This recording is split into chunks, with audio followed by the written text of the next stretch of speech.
السلام علیکم ملګرو، بیا هم بله ویډیو ته په خیر راغلی. په دې ویډیو کې زه تاسو درښیم چې څنګه داسې عکسونه په خپل موبایل کې جوړ کړو چې دا عکسونه ډېر په فیسبوک، په انسټاګرام، په دې شیانو کې وایرل سوي دي. نو د داسې عکسونو د جوړولو لپاره ملګرو تاسو به خپل براوزر راخلاص کړئ. زما سره کروم براوزر ده، زه به دلته دا راخلاص کړم. دلته به ګوګل باندې سرچ کوم، صحیح ده. نو ګوګل چې دلته کله تاسو راوړئ ملګرو، دا به تاسو فقط bank.com ولیکئ. bank.com صحیح ده ملګرو. کله تاسو دا ولیکئ ملګرو، تاسو ګریټ ایټ فرام ورډز صحیح ده، دا به داسې کلیک کړئ ملګرو.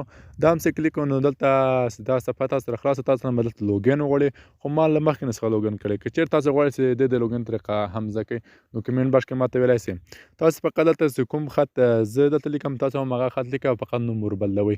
صحیح ده ملګرو. نو زه ځم دلته ما خط راکاپي کړی دی، کوم خط لیکنه چې ده، زه به دلته نوټ ته لاړ شم او نوټ کې به زه دلته دا خط راواخلم. صحیح ده ملګرو. نو ملګرو دا ما کاپي که پوسه دلته پراته دا دلته پیسټ کړم، صحیح ده. دلته پیسټ کړم، دلته فقط دلته ګورئ تاسو نیم دلته لیکلي عایشه په ځای به خپل نوم ولیکئ، صحیح ده.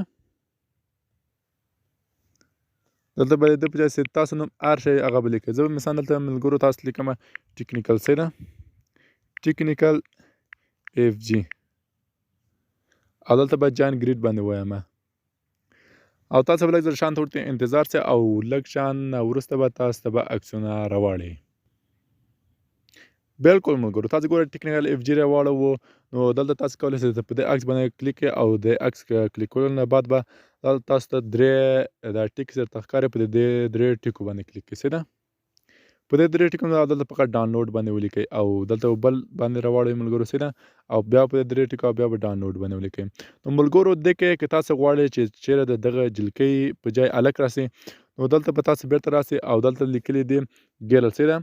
دلته شل لیکلي او شل نه وروسته دلته ګیرل لیکلي، ګیرل په ځای فقط دلته ملګرو دا به بای کړئ، صحیح ده.